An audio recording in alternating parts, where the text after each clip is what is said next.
Isroil nega Eronga hujum qilyapti? Ularning asl maqsadi nima? Eron yadro dasturini yo'q qilishmi yoki Erondagi boshqaruv tizimini ag'darish? Falastindagi ayovsiz bombardimonlardan so'ng Isroil mintaqadagi yirik kuch Eron tomon raketalar otishni boshladi. Albatta, Tehron ham bunga javobsiz qoldirmadi va u ham o'z ballistik raketalarini Isroil tomon uchirmoqda.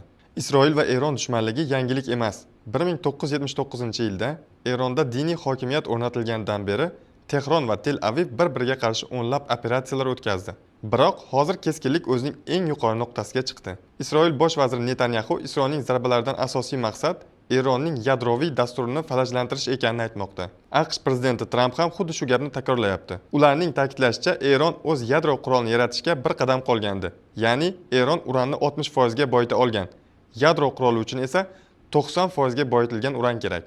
Shubhasiz, Tehron bu ayblovlarni rad qilmoqda. So'nggi kunlarda esa Netanyahu ham, Tramp ham Eron diniy rahnamosi Oyatulloh Xomaneiy haqida gapira boshladi.